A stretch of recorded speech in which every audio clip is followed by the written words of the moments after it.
আজকে ফারজানের নানুর বাসা তেলিহারা নিয়ে কিছু গল্প করব। তো আমি ভেবেছিলাম আমার ছেলে আসলে গ্রাম একদমই পছন্দ করবে না, যেহেতু সে কখনোই যায় নাই। তো আলহামদুলিল্লাহ সে গ্রামটা এত পছন্দ করেছে যে আমি নিজে অনেক অবাক হয়ে গেছি। বুদ্ধি হওয়ার পরে ফার্স্ট টাইম নানু বাসায় যাই, এবং নানু বাসায় আসলে সবাই এলোমেলো, যেহেতু আমরা এখানে কেউ থাকি না। আমাদের বাসা আসলে অকেশনালি আসা হয়। আজকেও এই ফারজানের উদ্দেশ্যে আসলে আমাদের এখানে আসা।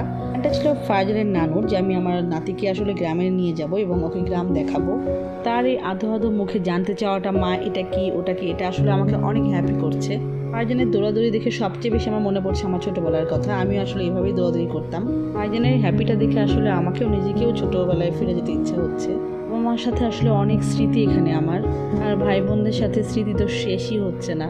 এটা ঈদ যেন দাদু বাসায় না আসলে ঈদ মনে হতো না।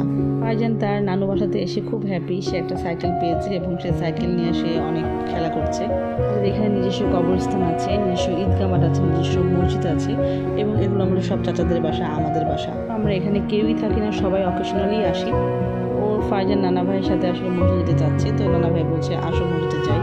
আলহামদুলিল্লাহ আমার ছেলেটা আসলে নামাজ দেখে নামাজে দাঁড়িয়ে যায়, তো ওর নানু ভাইকে যাওয়া দেখে ও আসলে যাচ্ছে।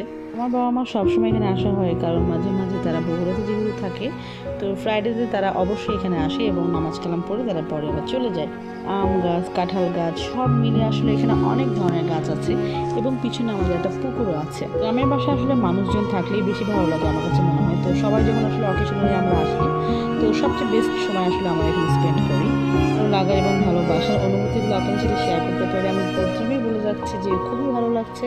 4 ফুফু এবং 6 চাচা, তো 4 ফুফু এবং 6 চাচা মিলে আসলে অনেক ছেলে মেয়ে, আমরা অনেক ভাই বোন। তো ছোটোবেলায় একটা জিনিস আমাকে খুব অবাক করতো, যখন আমি শহর থেকে গ্রামে আসতাম, গ্রামের অসংখ্য মানুষ আমাদেরকে দেখতে আসতো। তো এটা আসলে আমি খুব হতাশ হয়ে যেতাম। তো আমি মনে করতাম যে আসলে মানুষকে মানুষ দেখার কি আছে। তো এখন আসলে বুঝি ডিফারেন্সটা কোথায়, তারা কেন দেখতে আসে। ভিডিওর মাধ্যমে